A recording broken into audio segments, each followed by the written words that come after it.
Hello, everyone. Welcome.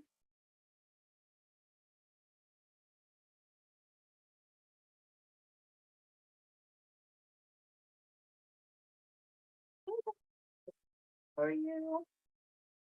Happy Friday.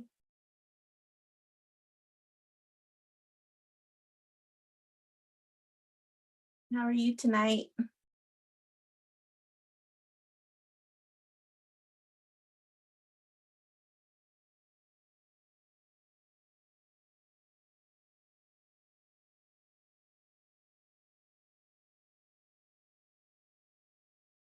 Good and tired.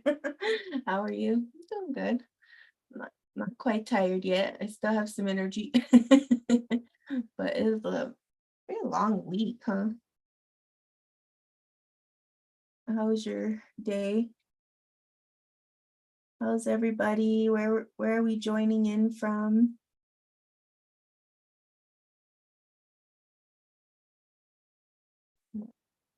Just get set up here. It's freezing on your end.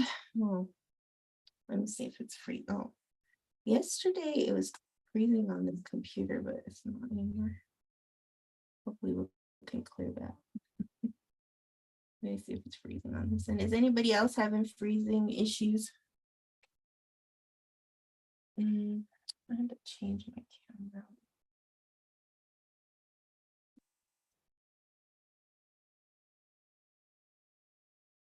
You've been up until midnight for a few nights. Oh, with your friend in the hospital. How's your friend doing? Did she get out of the hospital? Okay. Yeah, she got out. Good. She doing okay?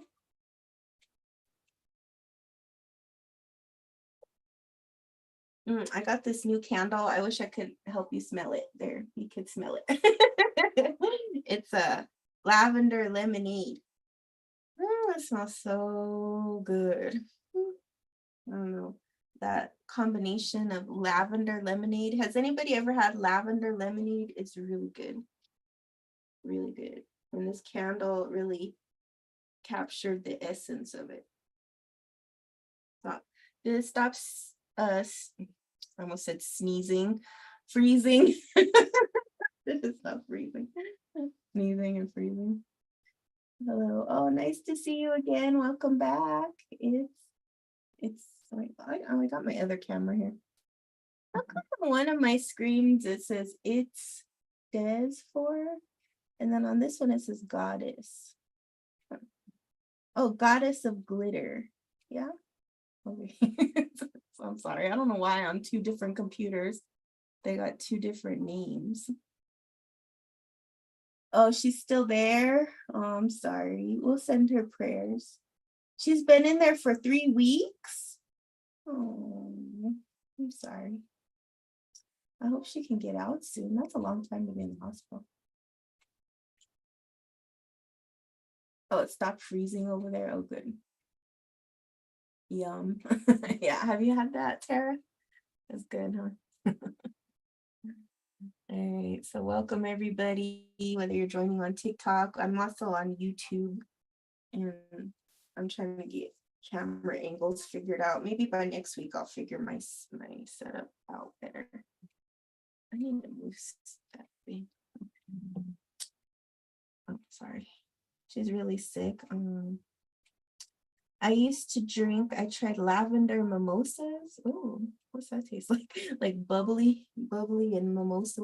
I can't even say that. Bubbly. Might be worth a try. Yeah, so how's everybody? Where are we joining in from? Yesterday we had a really good conversation about grief and a kind of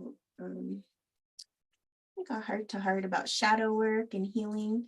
And if you haven't seen that one, it's on my YouTube channel. You can go to my YouTube channel and see all the lives. I'm putting them up there, and I don't know. I kind of feel like with the lives, you can just put them on and listen and do other stuff, and kind of like a podcast. I'm gonna do some podcasts on here too, but I just gotta get my setup a little better. Oh, my day was good. I was good and busy. I was really busy. But today I had some sessions and it kind of inspired tonight's talk about what is shamanism. And I wanted us to go into it. What do you think it is?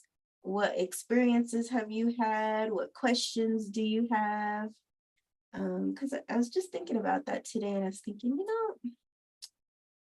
what I think the difference between the West and the East is just we don't really see what it is. I think, and we'll talk about it. I I tried that lavender gold thread. It is so good. Really? What is that a drink? I don't think I've tried that before. Oh yeah, I've been my goal, Nicole, is I'm gonna be on here every night at 8 p.m.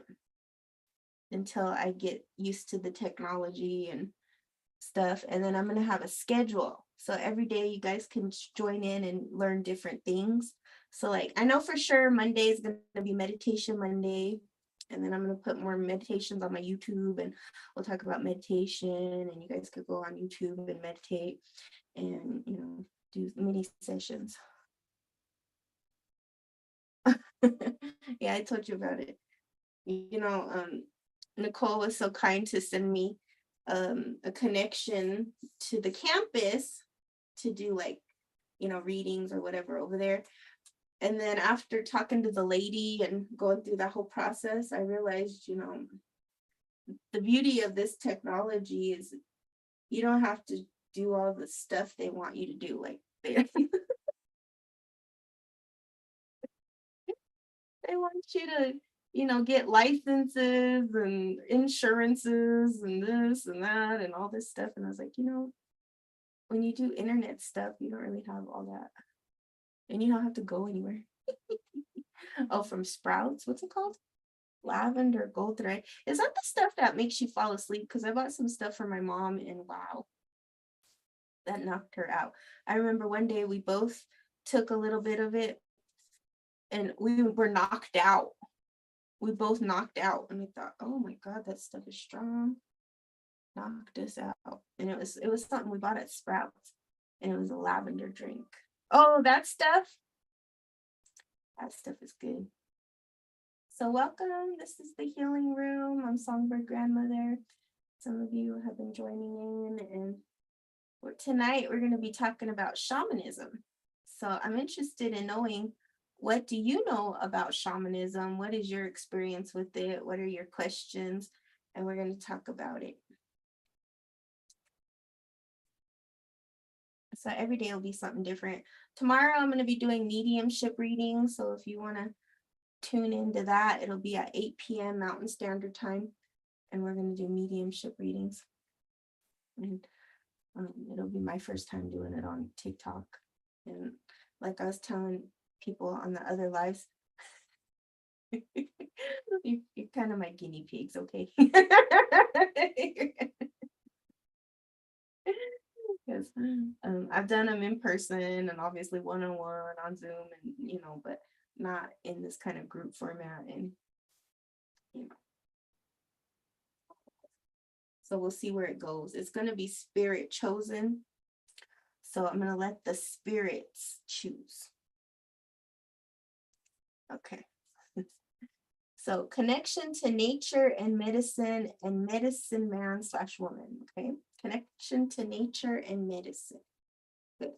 So shamanism is a connection to nature and medicine. And what do you define as medicine? Like, what is your understanding of medicine? One time I was talking to a girl and she did ayahuasca ceremonies, right? And she trained in Peru and she had Peruvian teachers. And when I said, was talking about medicine, she was thinking like pharmaceuticals and drugs and that kind of stuff. And she goes, what are you talking about medicine? Because when I think of medicine, I think of drugs, I think of pharmaceuticals, I think of, all the stuff I'm trying to avoid.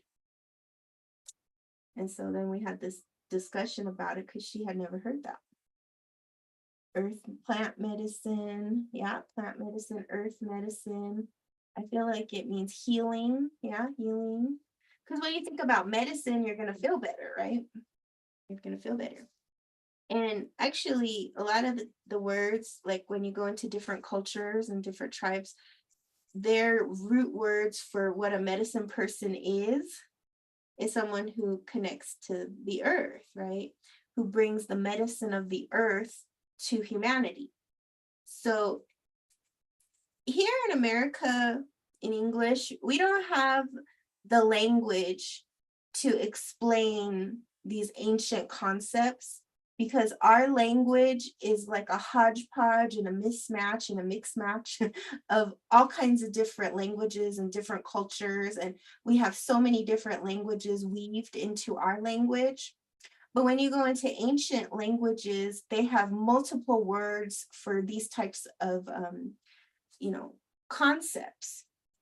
There's not just one word. Like in America, we lump it all into one word and we call it shamanism. And then people don't like that because they think, well, if that's not my traditional word, or that's not, I'm not from Asia where it originated from or whatever. But the reason we use the word shaman is because we just don't have any other words. If we had another word, like in other cultures and other traditions, then it would be much, more specific. Yeah. So with the medicine, okay, it's healing is what people need to heal. Yeah. So we're on the right track. We got healing, medicine. And sometimes, like say you have a symptom, right? And then you take a medicine and the doc, like say you went in for a cold, but really you didn't have a cold, you had a heart problem. And the doctor gave you medicine for a cold and then it made your heart problem worse. So part of getting really good medicine is knowing that you have the right diagnosis. You have the right, your symptoms can be healed if you get the right medicine. However, if you get the wrong medicine, then your system will reject it and your symptoms may get worse. And then you have to go keep searching. And so a lot of times people do that. They keep searching until they find it, right? And this is joy can be medicine and grief can be medicine as well. So healing, yeah. Yeah, it can all be medicine. And then so like a lot of times in shamanism we say, oh, that's your medicine. And then people wear medicine bags to represent what their medicine is. So then it can be like experiences you've had. Say you did a vision quest or you went through an initiation and you collected a rock or a crystal or a sand or something that you want to carry to remember that memory. And then it is always becoming your power. So medicine is also your power. And that's the power of a shaman or a medicine person, is that they're working with these medicines of the earth and of the celestial realms, the spirit world, to heal sickness. And part of the path of becoming a shaman or the way of the shaman is knowing what heals what. And you get that through the spirits that embody the medicine. Because the medicine, why it heals is it has a spirit. And that's why in traditional healing, we use all kinds of different plants. We use all kinds of different ceremonies. We use the earth, the fire, the water, the air. We use them all. And then we have to know, okay, if you have too much fire, then, we need to give you some water to cool down the fire because you got too much of it, right? And then if you have too much air, the concept of like airhead comes to mind, right? Then we need to ground you. We need to bring you back to the earth. Have you ever noticed a lot of spiritual people? They're kind of airy. That's because they need to come back to the earth. And usually what happens when you're imbalanced in one way, we need to find the balance of the other way. So say, for example, you're too watery, right? And you're too in the waters and the emotions, and we want to bring you back to the earth. And then if you're too fiery, we want to bring you some water energy, maybe. Or maybe if you don't have enough fire, we want to bring you some wind so that you can that fire. So part of knowing the medicine is knowing what you have too much of, what you're out of balance with. And as we do more lives, I'm going to talk more about the medicine wheel and how that is a tool of transformation and healing and endless depth and wisdom. Okay, so shaman is someone who connects to the medicine of the earth. What else? What else do we know about it? Or what's the questions? That's you? Which one is you? Which one? The fire, the water, the air, the earth? And so as I'm talking, I'm preparing our candle because we're going to do the candle blessing tonight. Chinese medicine is like that too. They talk about the heat. Yeah, Chinese medicine is an indigenous medicine. It's an ancient medicine. And Chinese medicine is practiced all over Asia. And it's a whole body system. See, in traditional teachings, traditional medicine is all about healing the whole person, the mind, the body, the spirit, the physical. Everything is connected. There's no disconnection. Like in Western medicine, you are put into all these different categories. And so when you go to the doctor and you have a foot problem and your general doctor, they don't have all the wisdom. They don't have all the knowledge. So what are they going to do? They're going to be like, oh, I'm going to send you to a foot doctor, right? And then the foot doctor is only going to treat your foot. But in traditional medicine, we're not just going to treat your foot. We're going to treat your head. We're going to treat your back. We're going to treat your liver, your kidneys, your heart, everything, your emotions, because we know it's all connected. You're not walking parts. You're a whole person. And that's the difference between traditional medicine and a modern medicine, is that in this modern medicine, you are parts of a whole. In traditional, holistic, natural medicine, you are a whole being. So we treat the mind, we treat the body, we treat the spirit, we treat the emotions, we treat the organs, we treat it all, because we know that there's no way you could just be one thing. You're not a walking liver, you're not a walking foot, you're not, you're all of those things. And so because you're all of those things, you have to balance everything. It's all connected. It's just like the other day I was at the acupuncturist with my mom, and the guy, he's there for his arm problem because something fell on him and he had pain in his arm. But as the acupuncturist is talking to him, she said, oh, you have head problems, you have anxieties, you have worries, you have doubts, you have a back problem, you have all these other problems she started noticing. And he started to get really angry at her. And he said, yeah, but I'm only here for my arm problem. I don't care about those other problems. And she said, yeah, but they're all connected. And he just wasn't getting it. And he goes, well, just treat my arm. And she's like, okay, I'm just telling you, that they're all connected.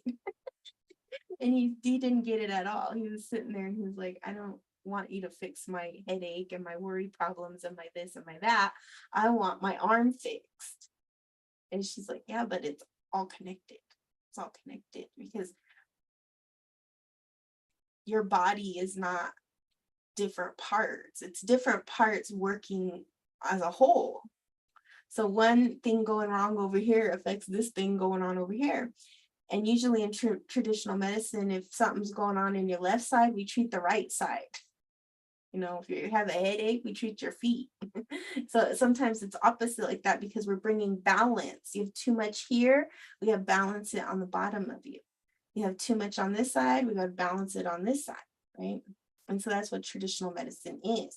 It's a modality, and it's a way of looking at somebody as a whole being. And because you're a whole being, we treat the whole being. So in shamanism, what it basically is someone who connects or is an intermediary between heaven and earth, between above and below, and all the realms in between. And there are different types of shamans. And that's what I wanted to talk about today, because I sit with a lot of clients and they think a shaman is supposed to look a certain way. Because here in the West, when we think of shaman, what do you think of when you think of a shaman? What do they look like? What have you seen? What are your thoughts on it? What have you seen? And, what are your experiences? Let's see. How do you perceive them to be? And maybe, some of you have never even heard of a shaman or seen a shaman, so it might be all new to you. They have a bone through their nose. They have a bone through their nose, really? Okay.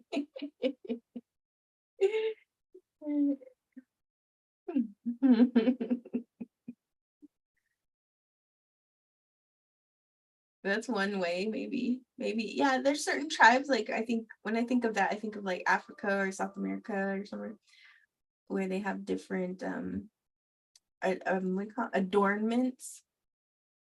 New to the term, honestly, yeah. Okay, I knew you were kidding. Yeah, that's why I wanted to do a live about it, is because a lot of people don't even know what that is. One time years ago, somebody had a crossword puzzle, and they had everything on the crossword puzzle except for one thing. They were stuck. And I looked at it and I said, it was something about spirit world or something, I can't remember exactly. And I said, oh, that's a shaman. And she's like, what? A what? How do you spell that? And it fit exactly. And she goes, now how the hell did you know about that? This is years and years ago, before I really got into shamanism. And I'm like, I don't know, I just always knew that word. And she's like, I had never heard of that. I don't even know what that is. And that was years and years ago. And still to this day, most people don't know what a shaman is. Native. Yeah, you think of native, right? You think of the bone in the nose.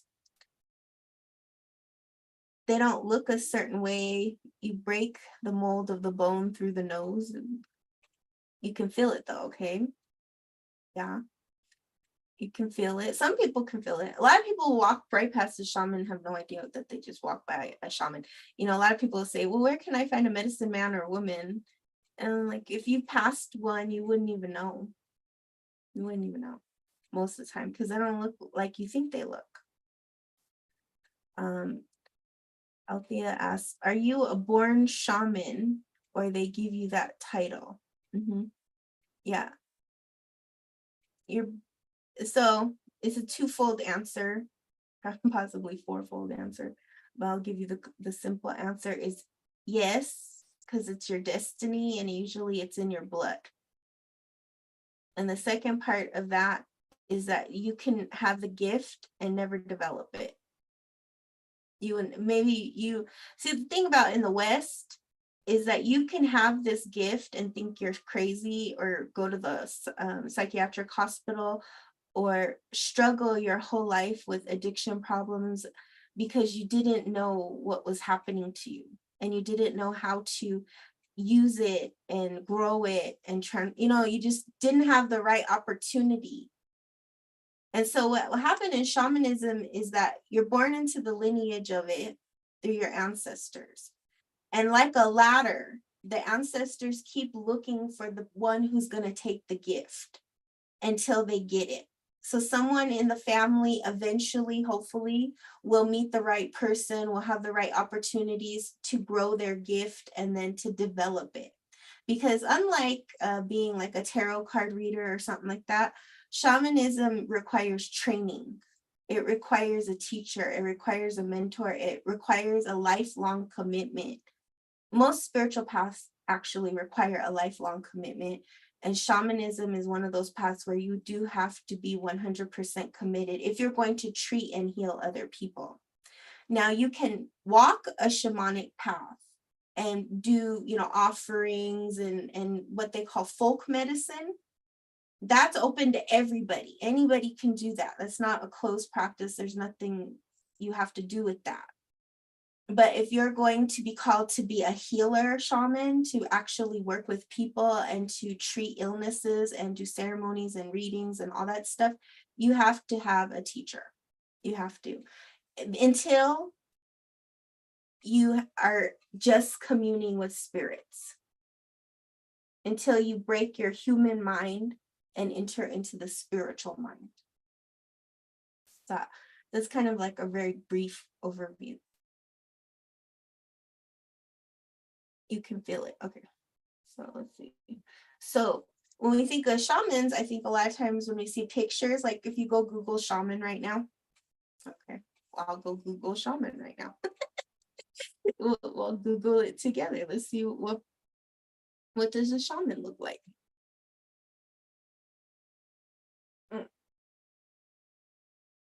So immediately, I see the bone in the nose. I see the bone in the nose.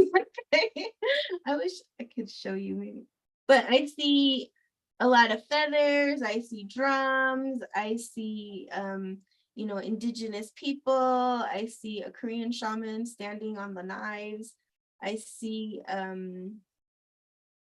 see what else I see. I see horns. I see animal clothing. I see, some guy with the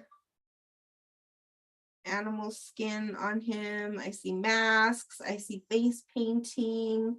I see, let's see what else I see. I see people in traditional regalia. The Mongolian shamans, they cover like that. Like you don't see their face at all because they don't want the spirits to look at them. So we see a lot of tribal, right? You see a lot of tribalness. And so that's the traditional shaman.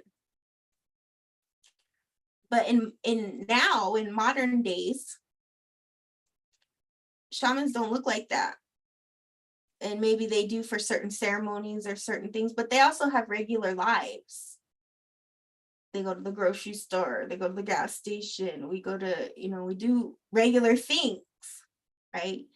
So shamans of the modern world look like everybody. And so what basically calls you is the spirit world. Spirit world will call you to a shamanic path. And I think maybe out of 100 people who are called to a shamanic path, maybe 1, maybe 10, if it's a good day, will actually stick it through. Because a lot of people will be called to shamanism and maybe they won't meet the right person, or they'll start on the training and they'll quit. It'll get too hard for them. And there will come a time in their life where they will pass that gate of when the spirits call them. So one time I sat with the woman and I told her, oh, my cat's here. I told her, you were supposed to be a mudang, which is a Korean shaman. And she said, yeah, I know. Everybody tells me that. And she had almost become a Korean shaman. She had the money and everything to go and do a ceremony. And she went to the shaman's door and she couldn't knock on the door and she turned around. And after that, her life was incredibly hard and she struggled until she passed a certain age. And when she passed a certain age, the spirits left and she could go pursue her life. But up until that time, she really struggled because her path was calling her, but she was in deep resistance of it. And that's something I see over and over and over again, is because when you're called to be a shaman, the first stages of it is literal insanity, usually spiritual sickness, where nobody can help you. You'll go to every doctor and you'll be sick and nobody can help you because it's a spiritual illness, not a physical illness. what does that feel like, the being called? Oh, yeah. So what you're asking is like, what are the symptoms of being a shaman? So let's go through some of the symptoms, because like I said, it's a spiritual sickness. It's the easiest way to say it is like something that you're always sick. You're always sick with it. You don't feel good. You have headache. You know how some people have like chronic migraines and they'll go to the doctor and nobody knows what that chronic migraine is about, and they suffer and they suffer and they suffer, and it knocks them out, and they have crazy dreams, and they're always sick, and they're always not feeling good, and they'll go to doctor after doctor and after doctor, test after test after test, and they'll find nothing. That could be one of the symptoms, is when you have problems that no doctor can fix, and until you embrace your shamanic path, those symptoms don't go away. Another symptom is like what people call schizophrenia. Now, I'm not saying all people with schizophrenia are shamans, though. There's a test we do. Hold on. Sorry. As you know, our guest, Peaky Bee, my cat, has joined us. She seems to like the lives. But the truth of the matter is that everybody will be a little different, but the sickness thing is usually definitely a part of the shamanic path. When you have some kind of illness or sickness, some people have like vertigo, dizziness, and nobody knows why that is. Fibromyalgia, those kind of disorders that people don't know. Like depression could be one, anxiety for sure. When you have extreme anxiety and you just don't know why you have it or where you feel, like, why am I always feeling this way? And then it kicks up or heightens up. Schizophrenia can be, it depends. Sometimes schizophrenia is also trauma wounds and different spirits entering through trauma wounds.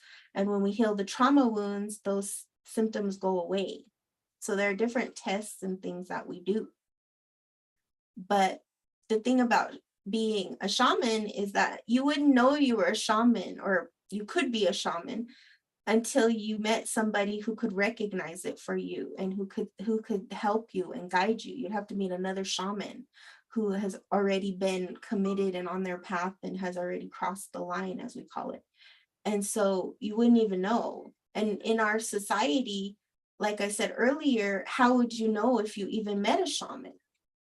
Unless, like now we're on TikTok and whatever, but you really know you don't have that opportunity unless you're from a culture that has it and knows it. Because most cultures, even when they have shamans and stuff, like even in Korean society, a lot of people are called to the shamanic path and have no clue what is going on with them.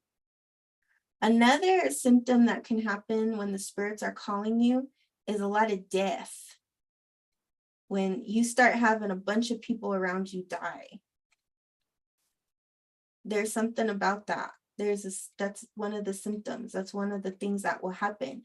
And then you just think you have bad luck or whatever, but there's a spiritual reason behind that, especially when there are people who are very close to you who die, like mother, father, grandmother, grandfather, husband, wife, that kind of stuff. When people really close to you start dying, is because your path is calling you and you don't know why.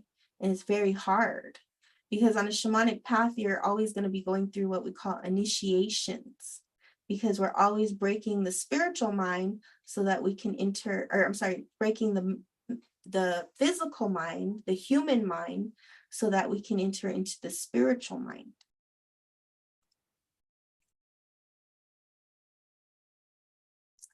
Yeah. You have the vertigo and it kicks in, it feels horrible. Yeah, so what do you think the vertigo is about? Because a lot of people have that, and I was reading something and they talked about how vertigo is what they call shamanic symptoms is also sometimes called ascension symptoms. Have you heard that term? You better stop putting my whole life out here. Yeah. You lost 9 members of your close family in less than 3 years. See? And then from that, you probably entered into a spiritual life. It made you more spiritual, because when you start having people die around you, you start wondering about life after death. And then those spirits that died now become your spirit guides. They become your ancestors. They become your team. And they're going to nudge you and push you and hope that you get on your path. And then when you start having a lot of death around you, you understand grief on a whole nother level and a whole nother frequency, and you want to help people. You want to know more about it. You start getting more spiritual. You start reading books. You start going to groups. You start learning about what is healing. You'll be led, because those spirits now are with you, helping you, guiding you, and helping you to become what you're destined to become. So as somebody asked earlier, it is your destiny. It is your destiny when you're called to be a shaman. It's not something you choose, but it's something that chooses you. And I feel like in this time and age, there's going to be a lot of new shamans coming on board, because it's the time where we're reconnecting to the ancient medicine of the earth. Let's see. I don't know. Honestly, I lost my hearing 2 years ago, and no one can tell me why it happened. I was so sad. See, nobody can tell you why it happened. Nobody can tell you what it is. And then another symptom that people sometimes have is the ringing in the ears.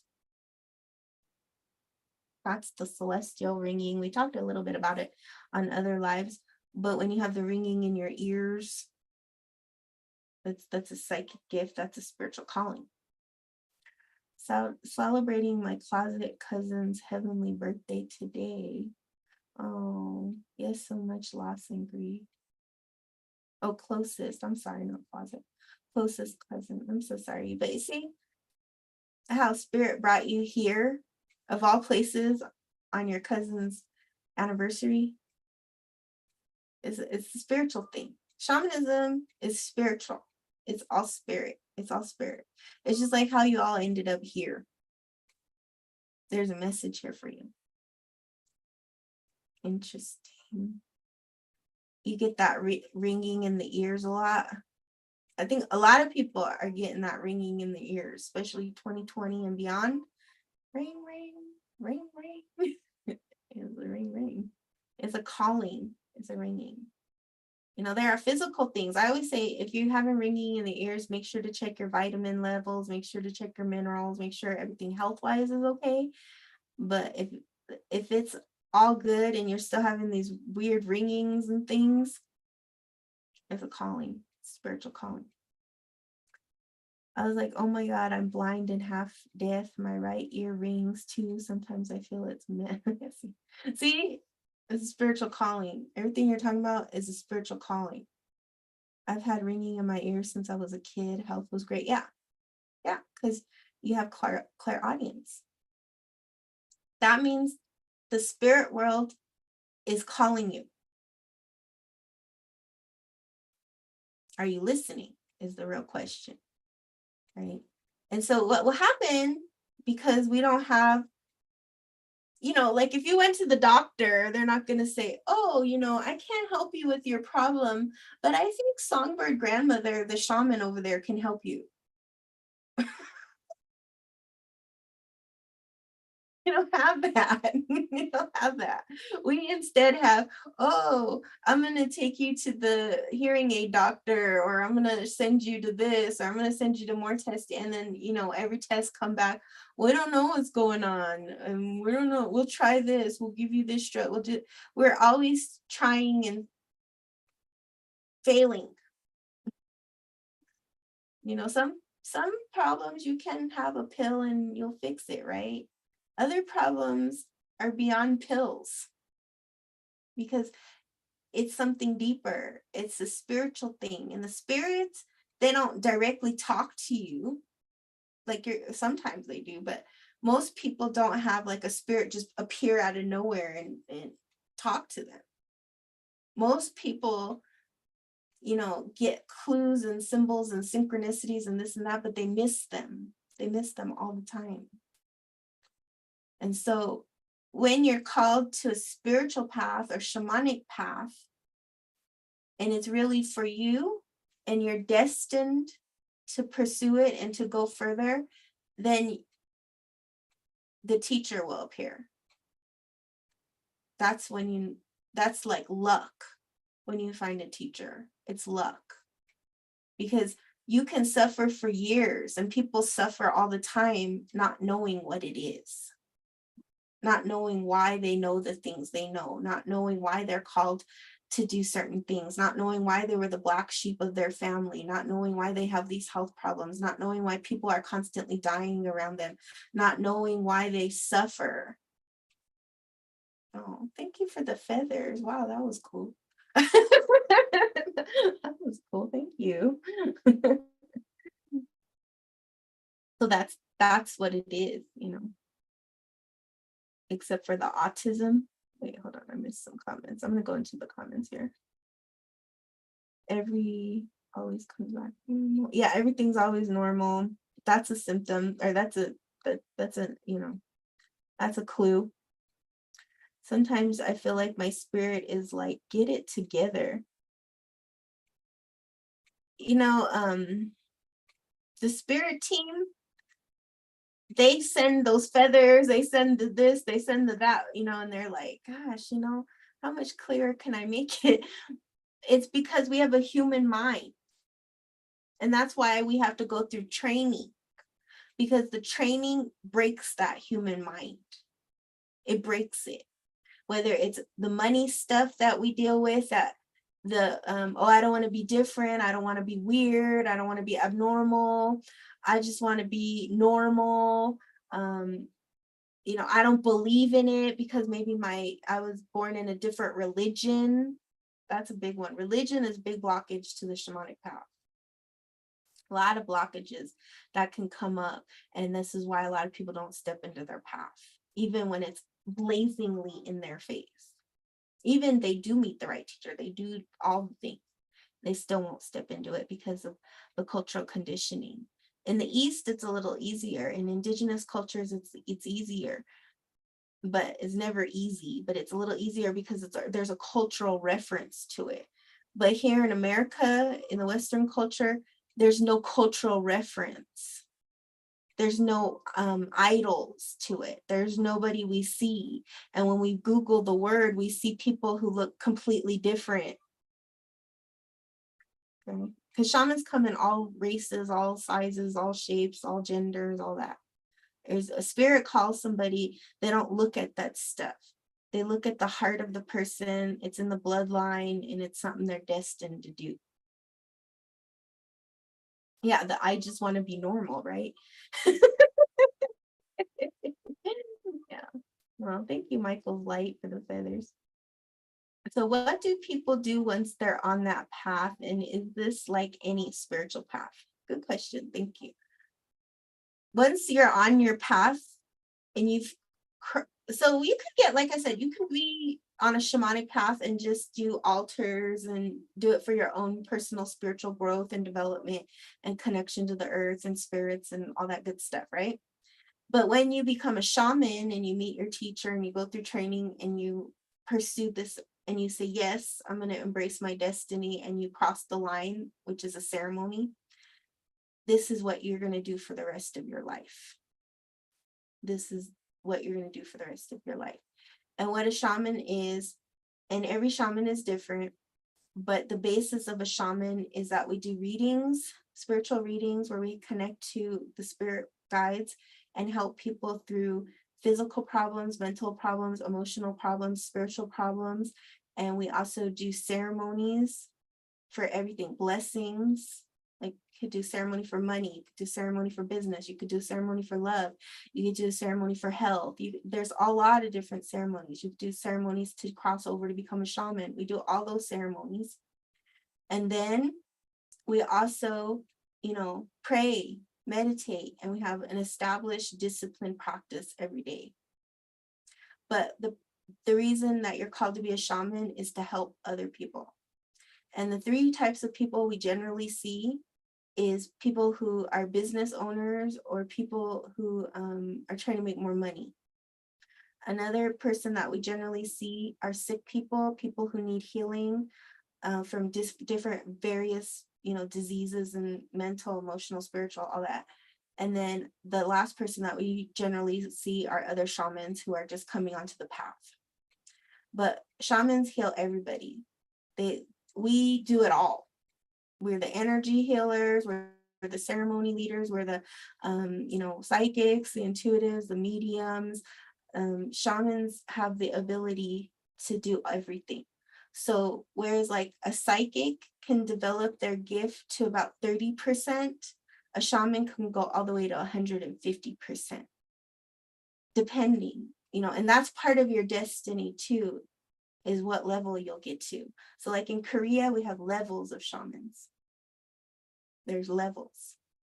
It's not just, oh, you're a shaman. No, because then they'll ask you, what's your level? What do you do? If you just do readings, that's one level. If you do readings and ceremonies, that's another level. If you do readings, ceremonies, and initiations, that's another level, and then you keep going up the levels because there's no end to this path.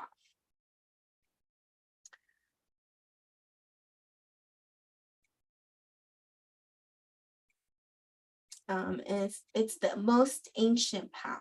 So when you say, is this like any spiritual path? Every spiritual path is different, but this is the oldest path in the world. Shamanism is the oldest path in the world. And, a lot of people don't like that we clump it together because it's different, right? Because every tribe has their own different thing. And so shamanism is kind of like the catch-all word for indigenous healing, ancient healing. And it's the oldest profession in the world.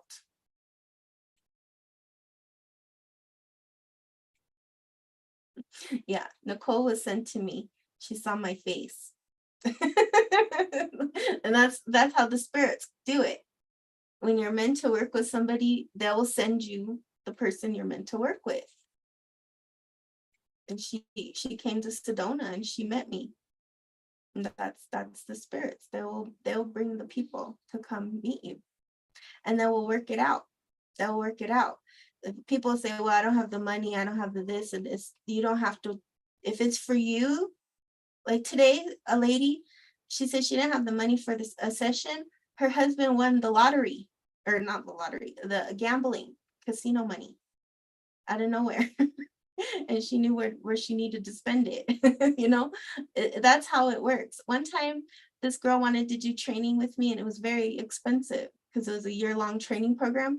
And she said, I don't have that kind of money. I said, well, wait, just wait. Within 3 days, she had the money. Somebody, her mother-in-law, randomly out of nowhere sold stock and said, I don't know why, but I was guided to give you this money because I don't know, I think you need it. And she's just like blown away. That happens over and over and over and over again because it's not about the money. The spirit will bring the money. Spirit will bring the money. It's just you getting out of the way and saying, yes, yes, I want to do this, or yes, I'm interested, or I know that this is for me. And it's a spiritual thing. It's a spiritual thing. So shamans, we live off spirit, literally. We literally live off spirit. Yeah. You do have to trust, right, Nicole? It's not easy, huh? Is a shaman the same as a medicine man? Yeah. We call it like medicine man, but medicine man, you think, see, this is where it gets all wonky because we start dividing stuff up. Shaman actually has its roots in Siberia, in Mongolia, and the eastern seaboard. And then medicine man, we think more of North America or indigenous culture here. But then when you go to certain tribes, they don't call it medicine man or woman. They call it their indigenous term. They call it what they call it in their language. But like I was saying earlier, English, we don't have words like that. Because like even in Korea, we don't call it shaman, we call it mudang, right? And then there's not just mudang, there's lots of other words, manshin, there's all these other words that describe the levels of shaman. But here in America and in English, we don't have words. We don't have like those levels in the words because we don't have a spiritual culture here. It's a different culture. It's a Christian culture. We don't have an indigenous spiritual culture here. So we have these words to kind of get at what we're talking about. Just go for it. Well, if it's your calling, you go for it. But we're going to talk about on the lives like things everybody can do. Like I talk about on my videos, if you go on my videos, I talk about altars, I talk about candles, I talk about other things that people can do that are shamanic, that have nothing to do with you needing training or anything. Everybody can connect to spirits all around us. There's spirits in everything and everyone. There are things you can do to make your house more harmonious, to make your life more harmonious, to heal that stuff. But when you're getting a shamanic calling, that's different. It's different. And that's why we're talking about those symptoms and stuff like that. So true. Through loss and grief, you really soul search and go through so much and pray so much. Yes. Yeah, through soul search. And a lot of times people, even mediums, you'll hear their story of how they became a medium. And they'll say, oh, I became a medium after my mom died, or after my dad died, or after I was in this near-death experience, or I had this, or I had that. You hear that. Because when we go through trauma and shock, a lot of times it'll awaken that. And if you know about any of the programming, like MK Ultra and all that stuff, that's what they're doing. They're traumatizing the person to open up those spiritual gifts, those spiritual holes. So that's why I did a video a while ago. It's this shamanic evaluation or shamanic something, where I talk about the young man who came to me, who his mother said he was a shaman. And when I came to evaluate him, it wasn't shamanism, it was trauma.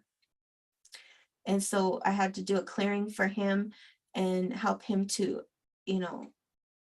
get back into his peace and balance and happiness and meditation. And he just needed healing. But he thought he was being called to the shamanic path.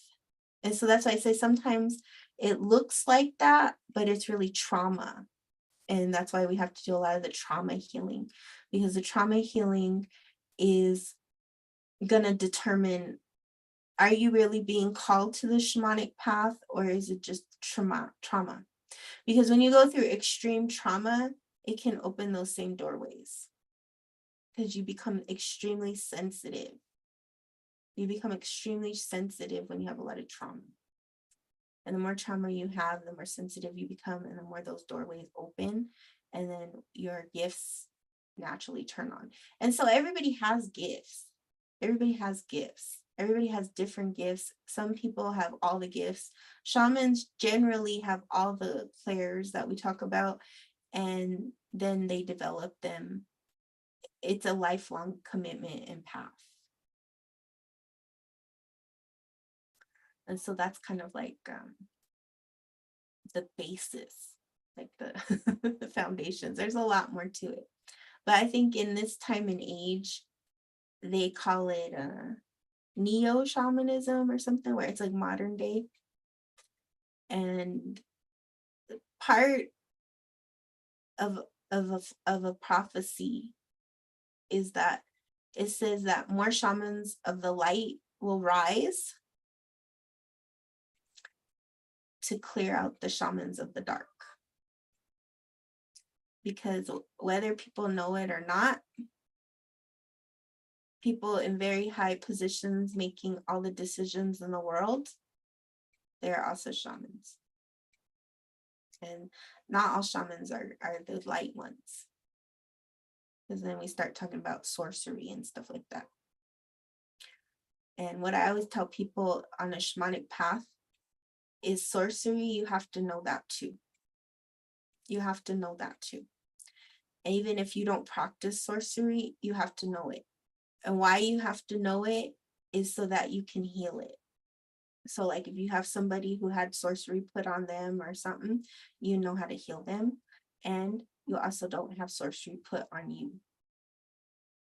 Because people of very high training and very high levels who are of the darker, they know how to do it.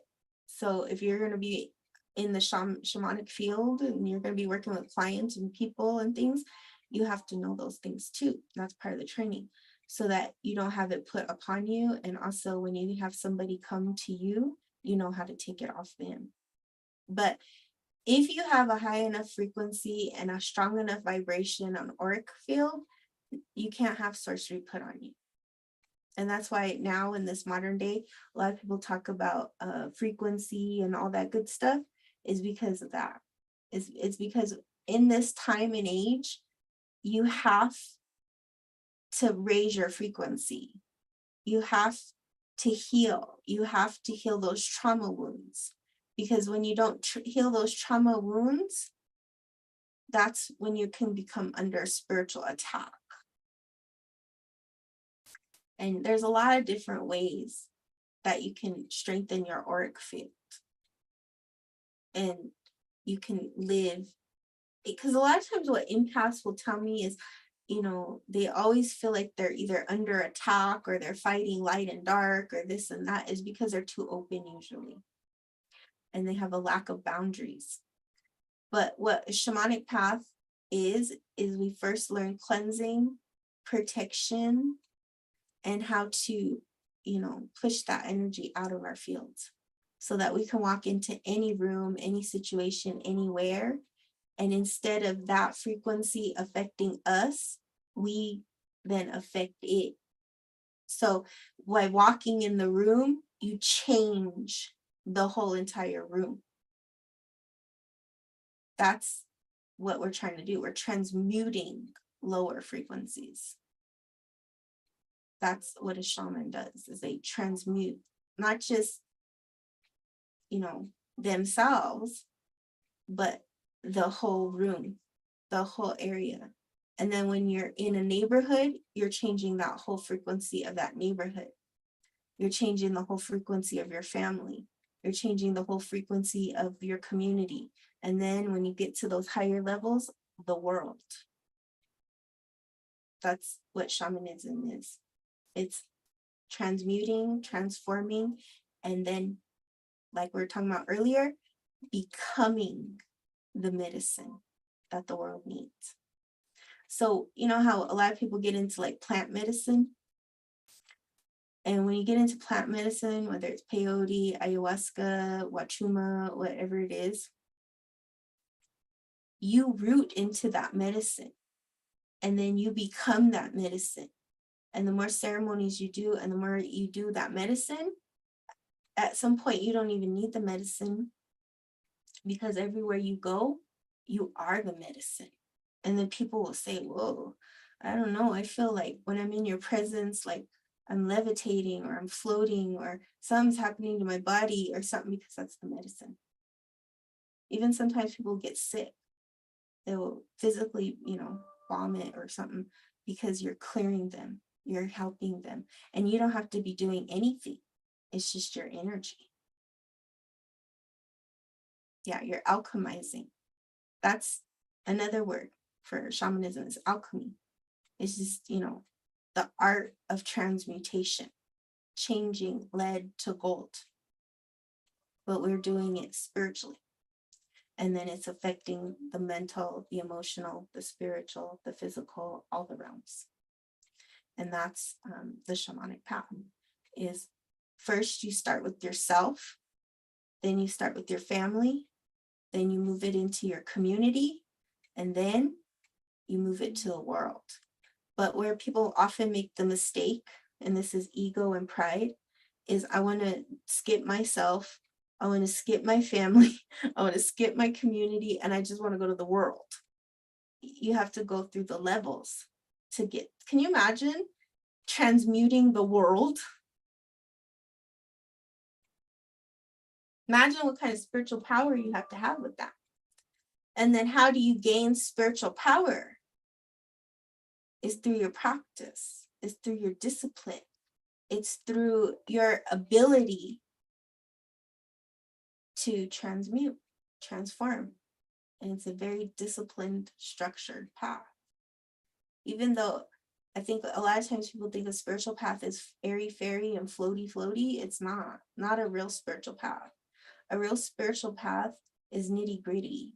It's in and out. It's every day. It's grinding. It's becoming a better spiritual person. It's becoming a better person overall, but it's becoming a person who can hold spiritual power. And the spirits choose that through your connection, through your daily discipline, and through your commitment to becoming a better and better shaman every day.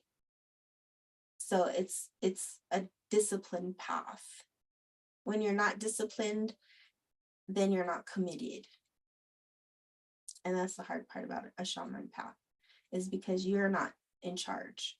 And so a lot of times, like in Korea, people who are chosen to be shamans are usually people who are the most innocent or the most open. So a lot of times you'll find children will be picked as shamans, and then they'll live their whole life as a shaman. Or you'll see people who have like a 3rd grade education, they don't have a lot of education. And then when their spirits come through them, they're talking like a Harvard professor. And you know, oh, that's the spirits talking. Every shaman is different. And that's the spirits calling. That's through the bloodlines, and that's through the spiritual awakening. And that's a decision that is made even before birth. It's a destiny.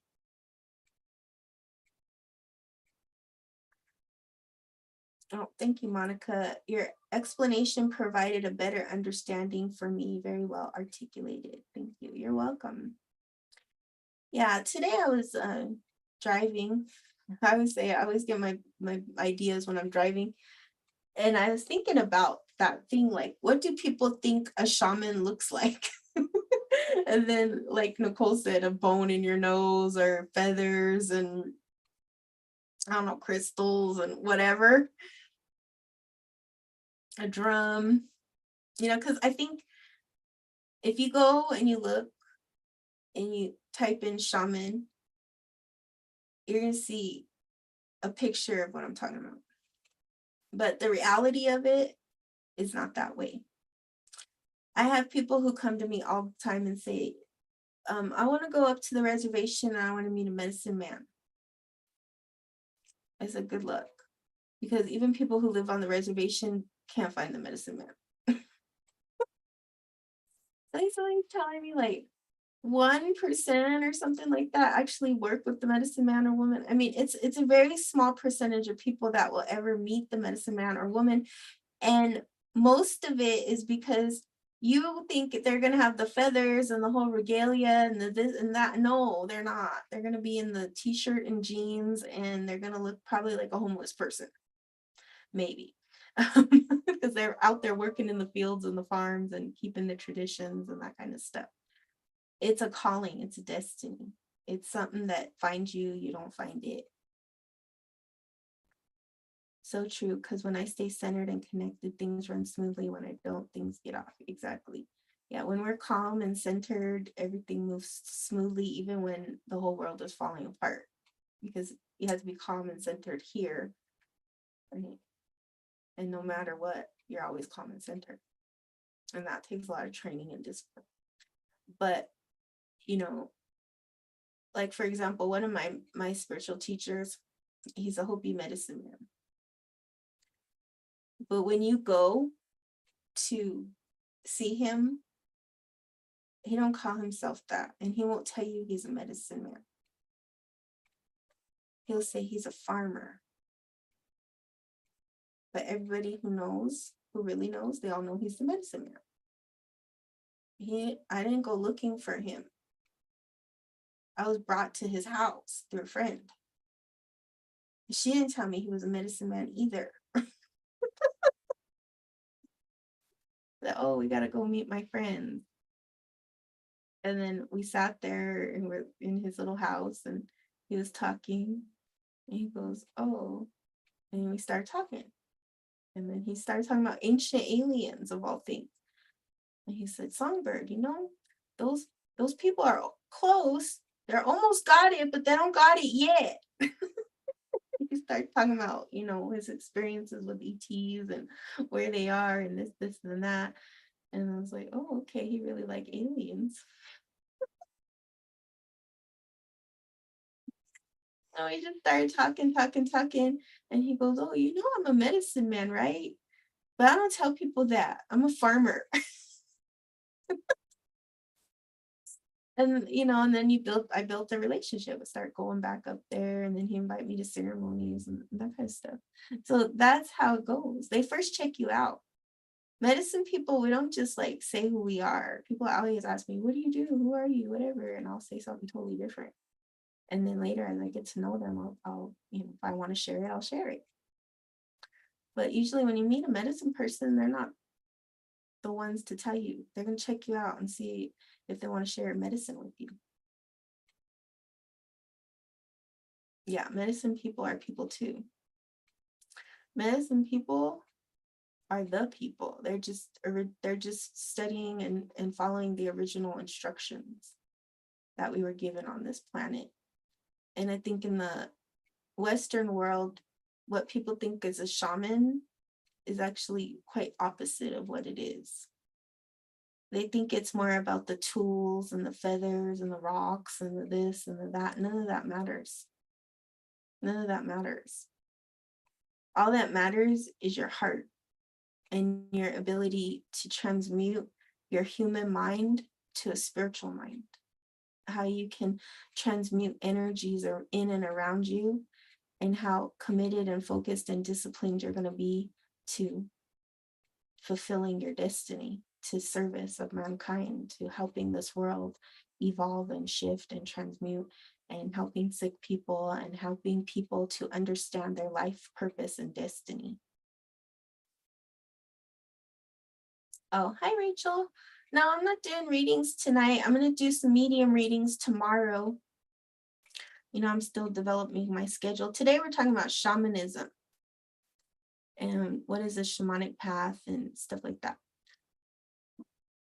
So does anybody have any questions on what I just said? Or, you know, you could share your experiences.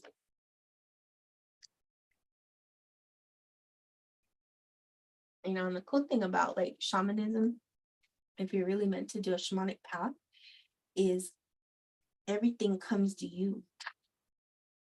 That will come, and it's a confirmed path too. In order to be a shaman, you have to be confirmed to have the gift by somebody who also has the gift. And that's the process, and we have tests that we do. Okay, that's great. I just had some questions about protection. We are dealing with some dark energy right now.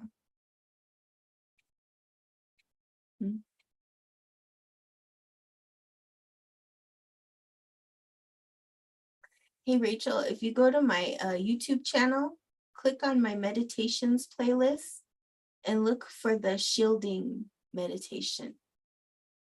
I have a shielding meditation that will help you with that. I don't know if you have any sage, but I would smudge. But actually, if you have cedar works better, or copal, go burn it all around your house. But you got to do it for 21 days and do a sea salt bath. Okay, you'll feel much better. But I think you're just a little too open right now. So go do the shielding meditation and then get into the practice of it every day. And on Monday, I'm going to talk about meditation, and maybe we'll start with that. Every day, I'm going to do something a little different. New moons and full moons, I think I'm going to still do the intuitive readings and candle blessings. And then the other nights when I come on, I'm going to focus on like teachings and tools and shamanism, or, you know, all different stuff. And then on the weekend, on Saturday, I'm going to do medium readings. Yes, sea salt. Yes, sea salt. You love the smell of cedar. You're welcome. You could also burn a black candle, and then that ritual I showed on my TikTok where you burn the black candle, you put some red chili pepper, and you go through your whole house. Go through your whole house, put protection over your kids, your house, outside, everywhere. You can put salt outside. There's a lot of things you can do for protection. But I feel like for you, work on the inside out. Okay. Work on the inside out. Yeah. So sea salt washes all that away. Sea salt also helps with like negative thoughts, clearing all that debris around you. If you're by the ocean, that's the best to clear everything. Go to the ocean. Get outside. You're gonna do that now? Good.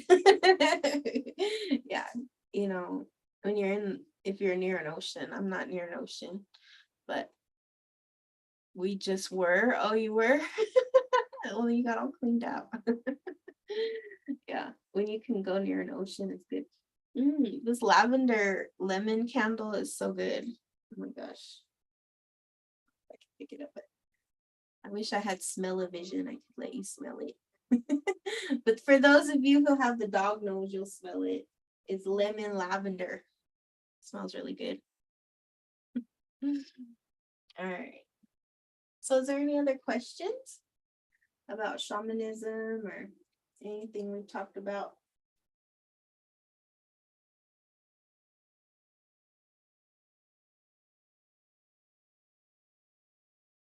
Do a clearing real quick. So how is everybody tonight? What's going on in your world? Has anybody had any experience with shamanism?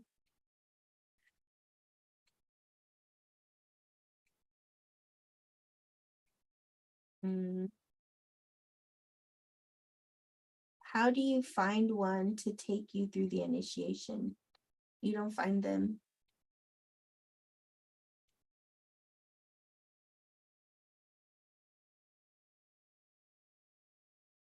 All right, there was something that popped on my screen.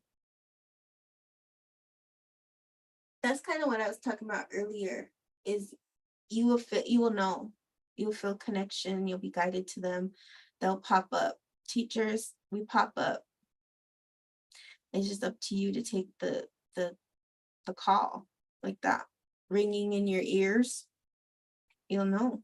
It'll just be like, I feel a connection to that person. I feel like that person can help me. I feel like I have something I need to connect with that person for. There's a reason. And then you like schedule a reading or whatever. That's how I met my teachers. Actually, I didn't even find her. I didn't even want to go. My friend kept bugging me, let's get a reading, let's do this, let's do that. And by the time I got my reading, I kind of knew why, because the spirit world was calling me. And I didn't know what it was. But when I walked into my first teacher's house and I sat down with her, I just knew.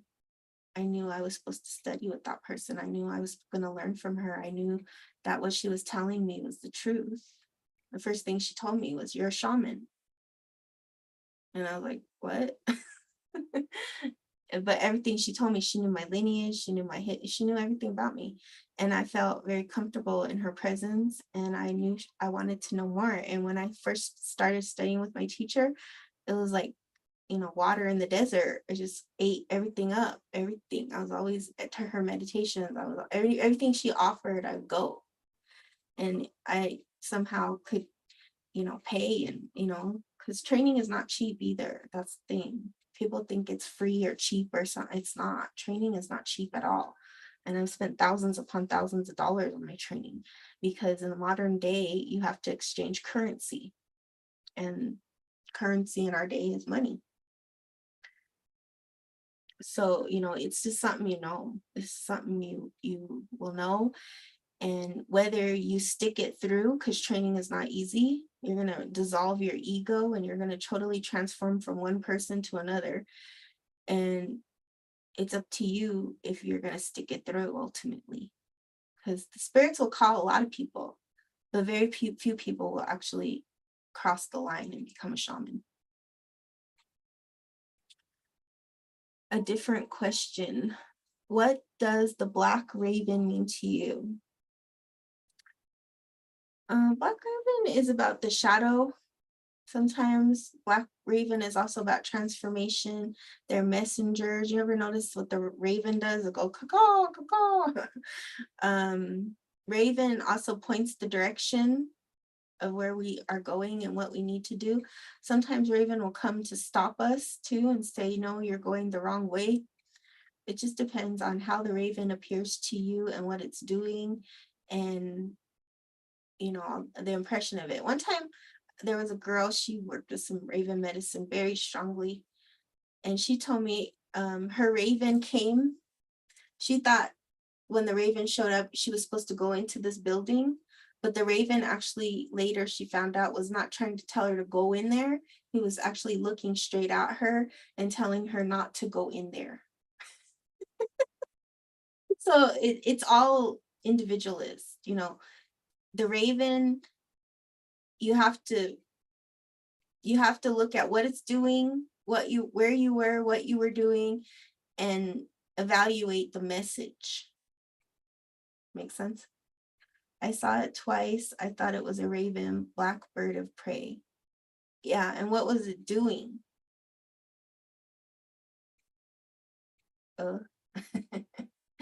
What was the black raven doing? How was it showing itself to you? What was it doing? It was flying in the sky. Okay. So what do you think that means? It was flying in the sky. On a mission. It's flying in the sky on a mission. So when birds are flying in the sky, what are they're doing? They're either going to a destination or they're scoping it out. Sometimes, the crows and the ravens, they're predators, right? They eat stuff. They're looking for abundance. They're looking for food. Like, for example, one time I saw it might have been either a falcon or a hawk when I was first going through my training. And the bird, I want to say it was a hawk, but it was a hawk or a falcon. And it flew right in front of me and it had a dead bird in its mouth, a little black bird. And I was mortified.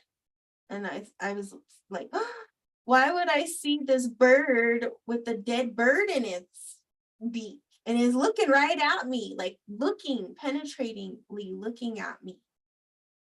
And I was so freaked out.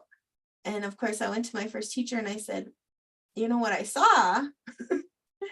And she said, oh my God, that's amazing. That's just incredible. Wow, what a great medicine. And I was blown away. I said, how is that a great medicine? I saw a bird, a dead bird.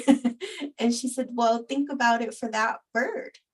That was abundance. That was food. That was, nurturing. That was nutrition. That's a symbol for you. That abundance is coming, that, you're going to get that. You're going to be nurtured. And so that's how you have to look at animal totems and stuff, is what does it mean to you is not going to mean the same as to somebody else, because what the animal is doing and presenting itself is completely different. And that's a message in and of itself. Yeah. So that's when you look, because people ask me that all the time, like, what does this bird mean, or what does this mean? And they have those books. Like, one of the books I do like when you're just beginning on a shamanic journey is Animal Totem, or no, what is it called? Animal Speaks by Ted Andrews. That's like a really great beginning book, just to get you to start thinking about it. But then as you have more and more experiences and you do journeys, because when we go into shamanic journeys, you will have experiences with your animal medicines. You'll have experience with your spiritual guides. You'll have experiences with all these different realms of spirit. And then you will start to understand what they mean for you and when they present themselves to you in your waking life. Yeah, that's a good book. You're welcome. I just saw a dead robin for the second time, and the first time was a wow, abundant self-love moment. Mhm. You know, and then you think about, what does the robin mean? You know, what does the robin represent? Because, you know, the robin has a lot of heart energy to it, right? It's kind of their main medicine is the heart space, the red, right? So when you think about animals, that's what you want to think about. Hi, Peaky. Like right now, my animal, Peaky B just showed it up. You know, it's crazy. I was just thinking of a journey into the underworld to see my spirit animals. Wow. Oh, wow, right now. Yeah. That's what a journey to the you know, there's different realms you go. Sometimes you go up, sometimes you go down, sometimes you go in the middle. You go, you know, next time when you talk about shamanism, I'll be able to probably do a screen. I might be able to do it on my YouTube. I don't think I can do it on TikTok, but I'll do a sharing and we'll talk about like the different levels or something a little bit. Oh, you were thinking about it right before this live. Yeah. Well, thank you, Lucid Fairy, for all the roses. I appreciate it. Yeah. See, that's how spirit works. That's how spirit works. You're thinking about it and then boom, there it is. Right? That's how it is. That's why when you're asking me that question, like, how do you find somebody? You don't. You don't find them, they find you. They'll find you. The spirits will make sure you find that person. And then you'll have a connection. And it's up to you. Because at some point in your spiritual training, you'll hate your teacher. Yeah. See, Peaky says. Because they'll bring something up that you don't want to see about yourself. You will start off in love. That's how everybody starts off. It's just like any relationship. You start off like, oh my God, this person's so wise. This person's so amazing. Oh, wow, I want to learn all this stuff. And, you know, you're really in the flow of it. But you'll hit a hard part in your spiritual journey. You'll hit a part where that teacher will say, enough is enough. And you got to, you know, do this. And if you're not listening, then the spirits will get pretty tough on you.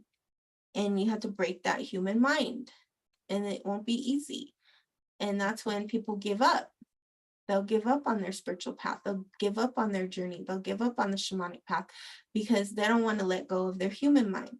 They don't want to let go of the ego. They don't want to let go of the old stories. They don't want to let go of the victimhood. They don't want to let go of the pain and suffering. And they want to hold on to it because when you embark on a shamanic journey and you're ready to cross the line into spirit and to be a conduit for spirit, you can't have any of that stuff with you. It'll block your gift. It'll detriment you. And so a good teacher will hold you to the fire and say, listen, you're off your path. You're not listening. You this, you're that, you know, and they will get on you. Like a good teacher will get on you and call you out. That's why a shamanic path is not easy. When you're reading tarot cards or something like that and you're just learning and whatever, nobody's going to call you out.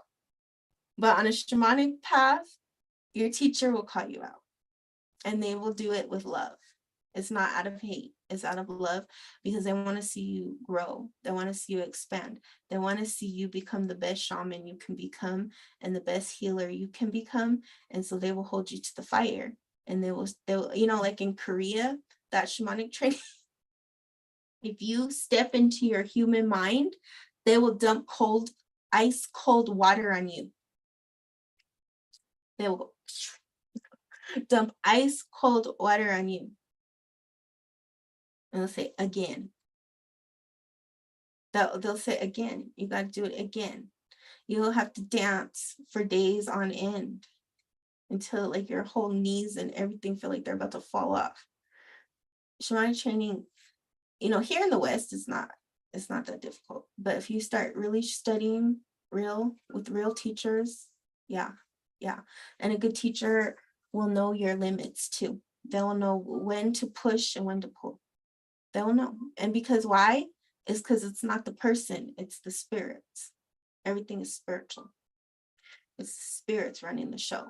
And they'll tell your teacher on you. That's the problem with spirits. They have big mouths. And they will tell your teacher what you're doing. Oh my gosh, thank you so much, Lucid Fairy. Wow. I feel like I got a whole bouquet over here.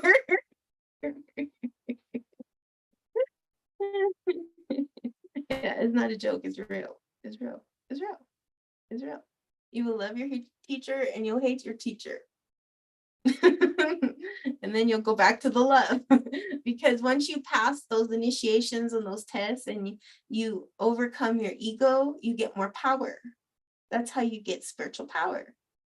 You go through initiations, you go through tests, you go through the fire to come out unscathed, unburned, uncut.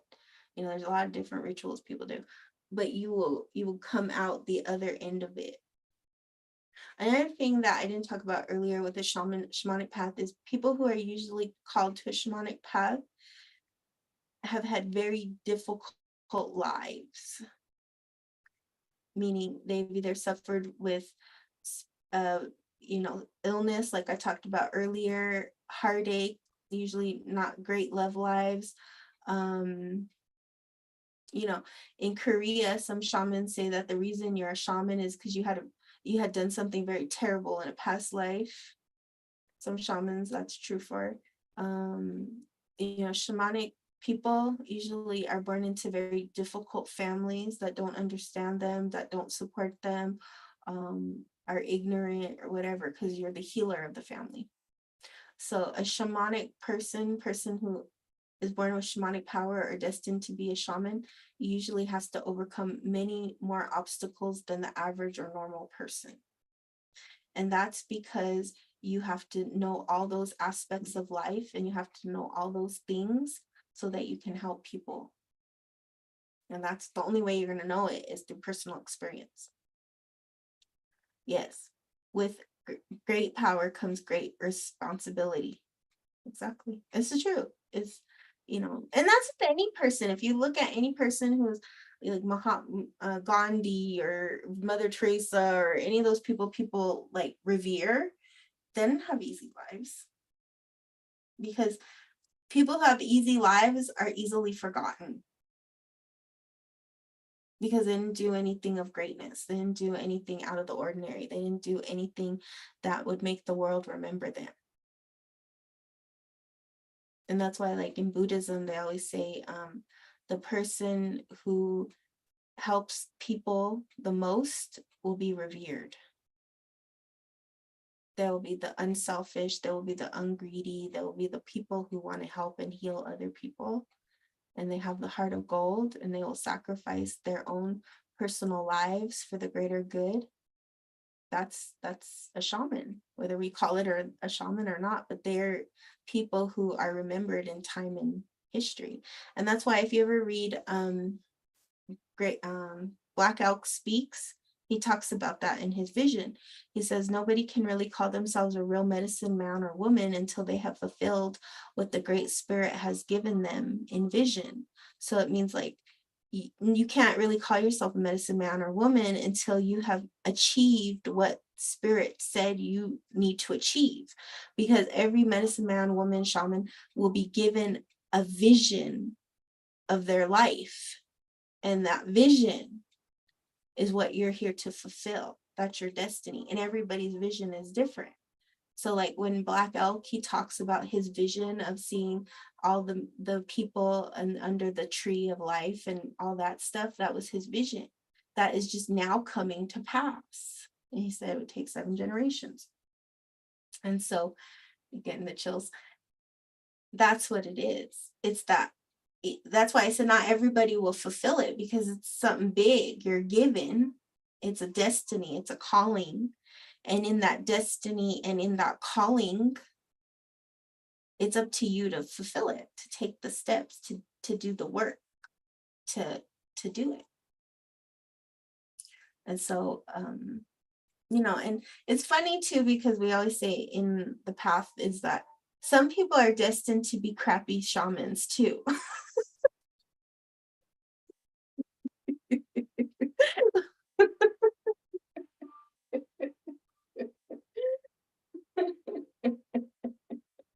Here's one angle. But yeah. Some people are just destined to be crappy shamans, and that's part of their destiny. And then we need that. We need the balance of the good and the bad, so people know what a good shaman is to know what a bad shaman is.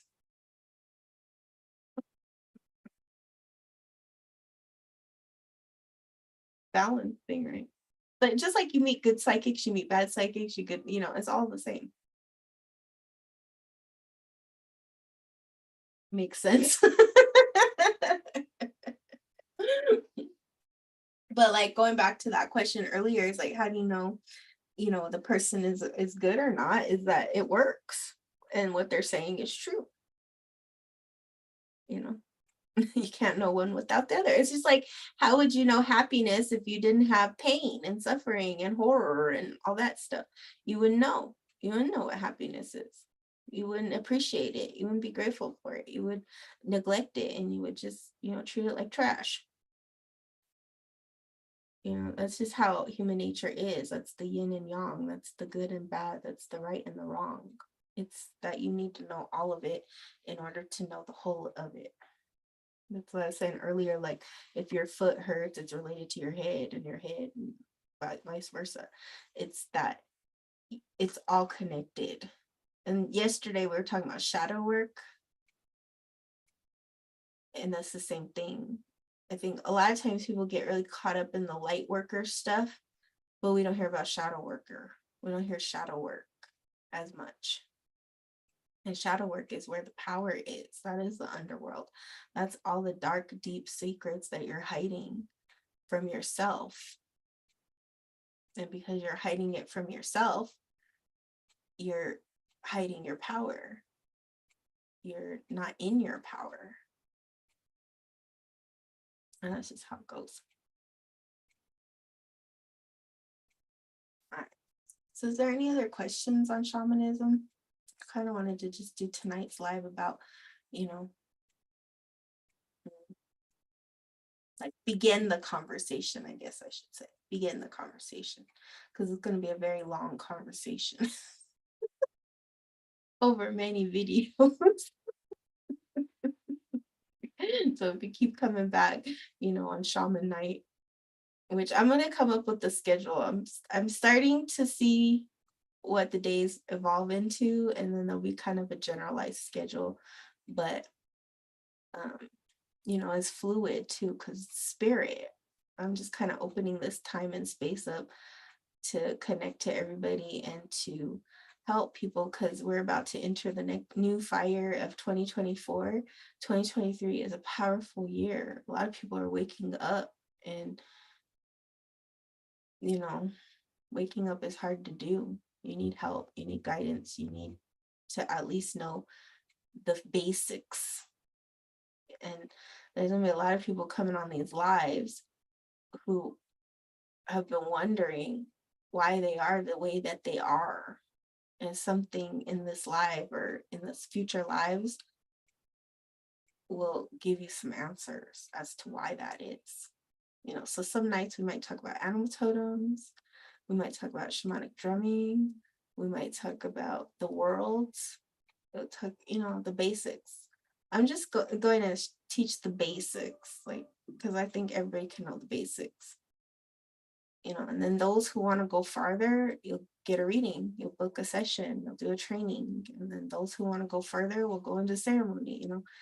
There's a path, but it's, like I said, it's a calling. It's a calling. I'm so happy to be here. Oh, I'm so happy you're here too, Lucid Fairy. Thanks for coming on, and thanks for all the bouquets. Happy Valentine's Day. My work is waking up this year. I'm so happy for the changes. Oh, that's so great, Nicole. Lucid Fairy, happy I came across you. Yes, I'm happy you came too. Finally, I can see good changes. Yeah, you can see good changes. Even when you don't see good changes, know that the changes are happening, you know. You can't have the good without the bad. That's the problem with life. Everybody wants the good and spits out the bad, but you have to have the bad and the good. Just like you can't have life without death. They're inextricably bound together. You can't avoid one without having the other. It's a teeter-totter. Thank you and bless you for this.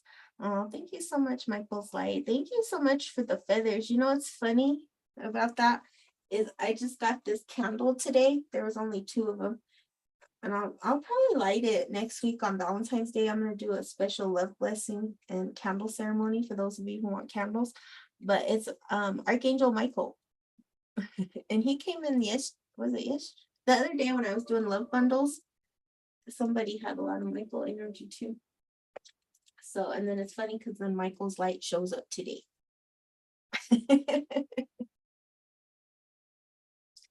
At work, thank you and bless you for this circle. Circle. That's a shamanic path, is everything is in circles. We always sit in a circle because a circle reminds us that nobody is above and nobody is below. We're all equal in the circle. At work, we have so many trials now. It is a good again. Oh, good. Absolutely. Yeah. Isn't that something? You see how it works? It's like that. It's coincidence, synchronicity. It's all divinely orchestrated. But we also have free will and free choice. You could be called to something and totally miss it and totally ignore it and totally miss it. Just don't care. Just you know what I mean? You know, we have that too. Maybe next lifetime. Maybe next lifetime. That's why they say maybe next lifetime. Not this lifetime, but maybe next lifetime. Oh, thank you so much, Lucid Fairy. Wow. I felt all this rose energy. And you know, rose is my favorite flower. It's the highest vibrating essence. Actually, oh my God, look, all the money is rolling in. Yeah. Oh. Thanks for all the money. That's cool. I don't know if those are called stickers or badges. No, not badges. I'm kind of new to TikTok Live and all this stuff. Ancestor coins. Oh, yay. Thank you so much. Wow, those are cool. I have some cool ones tonight. That's cool. And you know what's fun about that one? The thank you, Lucid Fairy. The coins is I've seen that in ceremony before. I've seen that exact thing, only more vibrant, you know, in ceremony. But I've seen that. That's how the spirit world is. Like, you know, after Valentine's Day and the next new moon, I'm going to start talking about money, and we're going to do money blessings, and we're going to talk about that.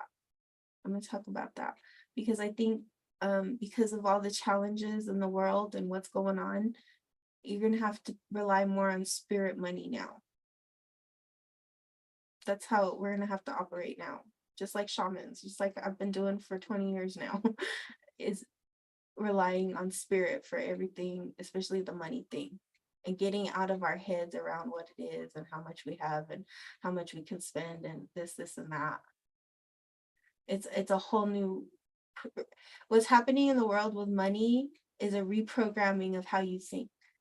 That's what has to happen in order for you to stay in the wealth abundance, is a whole reprogramming and learning how to secure yourself wherever you are, not thinking about the worries, the doubts and all that, because it actually pushes wealth away from you.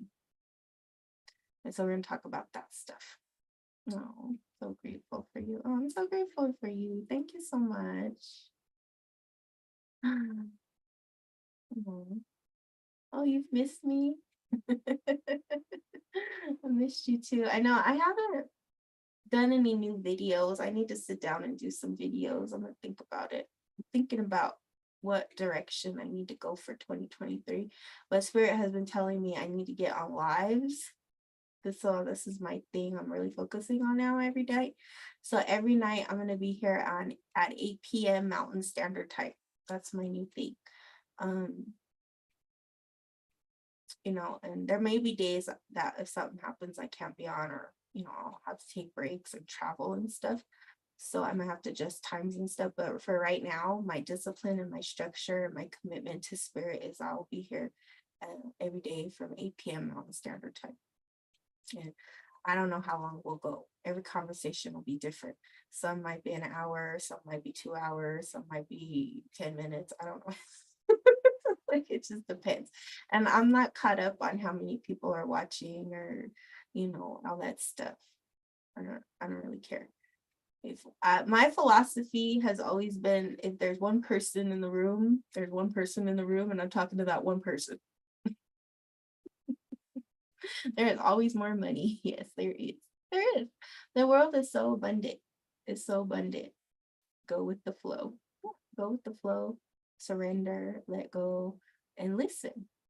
And listen. I think the problem and why I have had a real resistance to TikTok and all this stuff is because what I generally see on here is a very grabby energy, and it's an energy that wants to lure or seduce you or to trick you or to sell you something or something. It's like a very grabby energy on these platforms sometimes, and it's hard to find connection, real, true, genuine connection. And so, it's like time for us to change that frequency and build genuine community and safe spaces and places where people can go for real healing. And it's an amazing technology that we're given. We're given this opportunity to turn on our phones and talk to the world. I think that's phenomenal. It's a real phenomenal thing. It's just that we each have to define how we use it for ourselves and how much of it we use. Do we get stuck on it all day? Do we take breaks? Or what are we watching? We're feeding our minds, our spirits, our bodies, So it's a real, it's like everything, good, bad, right, wrong. Good way of putting it, grabby. Or people who speak the truth. Yeah, there's a lot of people who speak the truth too, though. And that's kind of why I think a lot of people like TikTok, because you can find those videos and you can learn. There's a lot of people on here teaching. There's a lot of good stuff. There's a lot of good stuff. And there's a lot of weird stuff. My For You page, when I first got on TikTok, I loved it. I really loved it. I was like, wow, these are some amazing people. It's awesome. And then I don't know what happened. Something shifted. And then all of a sudden, my For You page just got all trashy and gross. And so then I didn't want to get on TikTok anymore. And then, I don't know. Now it's kind of up and down. It's not quite what I wanted either, but maybe I just have to watch more videos or something. I'm not sure. That's how you found me. Oh, good. Okay, I'm good. Well, I'm glad you found me and stuck around. You have the thirst trap. Yeah, the thirst. Oh my gosh. Yes. Yes. And I'm not thirsty or trapping, like looking to be trapped. It's funny. Gosh. Yeah. It's funny because my mom, she's older and she's Korean, and I taught her a new word. Is ghosting, when somebody ghosts you. I don't remember, I was talking about something, and I was like, oh, they ghosted him. And she picked it up real quick, and then yesterday she said, oh, we were watching a show, and she said, oh, that guy got ghosted. It was so cute. I know, it was so funny. It's okay. I said, oh my gosh, Mom, you learned a new word. And she goes, yeah, I learned a new word and I know how to use it now. And that's how I feel sometimes on TikTok. Like, what world am I in? So like, where am I? What dimension did I step into? Because it's so all over the place. Anyways. Did anybody else have any questions or anything to add to our conversation? If not, I'm going to do our candle blessing. Every live, I do a candle blessing for the collective, for us. I've been really focusing on the heart since we're in the Valentine's Day mode and energy. Retreat to the grass. Yeah, I know. I love the grass. And we do a candle blessing and just I like to end our lives with the light. Let me find the song.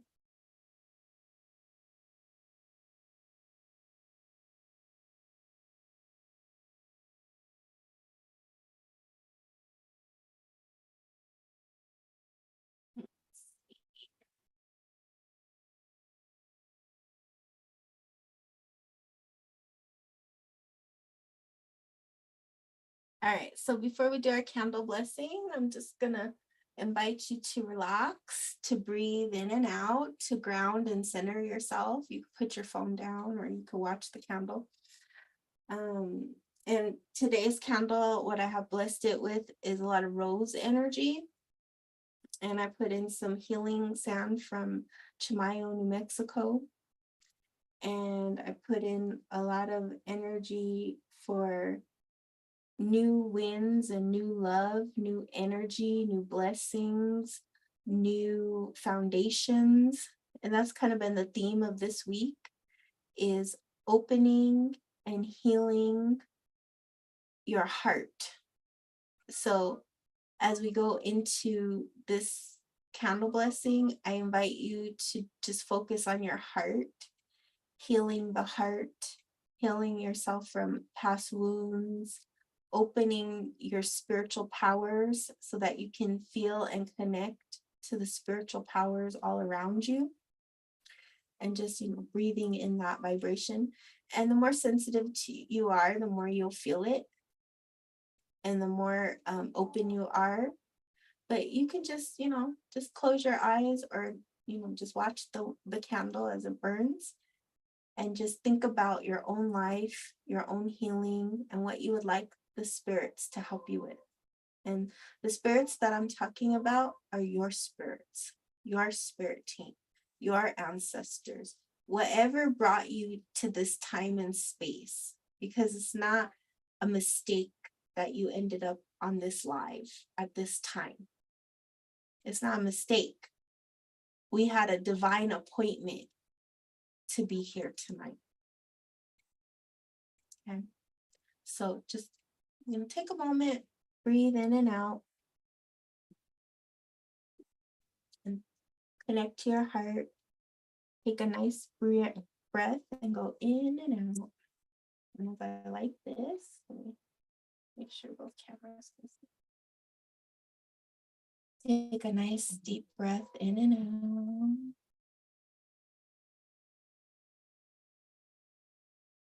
Focus. Oh, the same thing that happened yesterday is we're going to clear some blockages then. When the candle goes out like that, it's like we're going to clear something. Watch, it's going to clear up. Let's see if we can clear whatever it is that is blocking the heart chakra.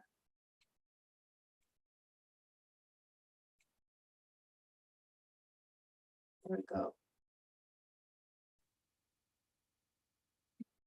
Stay.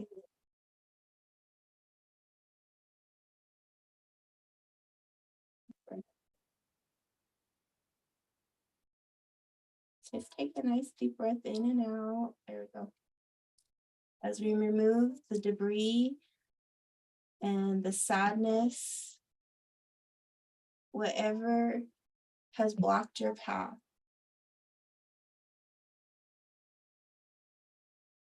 To see this candle moving and burning through any and all blockages of the heart. Whatever has stopped you in the past from owning your power. Whatever has stopped you from loving. And just breathing in and out.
Breathe in and out and connect to your heart and the flame. Know that this light is now traveling through all the distances to come to your heart, to awaken your spiritual power, to clear, to heal, to help you as you move forward into your divine destiny. Removing all doubts, fears, self-sabotage, and whatever it is that blocks you from owning your greatness.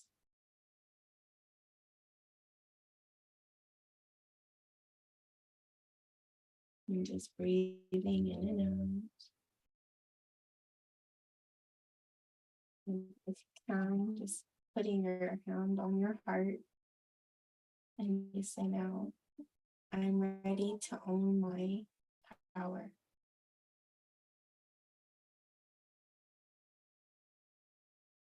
I am ready to own my power. I am ready to own my power.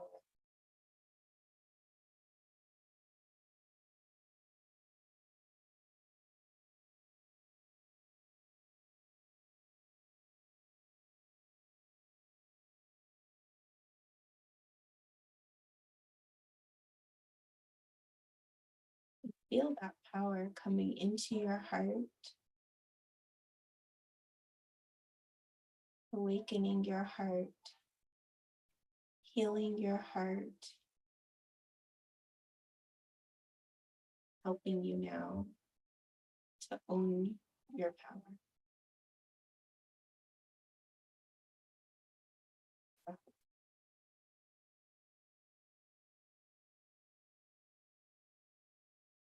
So I'll let that burn. And I'll thank everybody for joining me today on this beautiful live. Thank you so much for all the roses and gifts. And if you're interested in booking a session and going deeper on your path, I invite you to click the link in my bio and see my offerings. And I'll be back again tomorrow at 8 p.m. Mountain Standard Time. And tomorrow we're going to do medium readings. So until we meet again, love and blessings. You're welcome. Bye.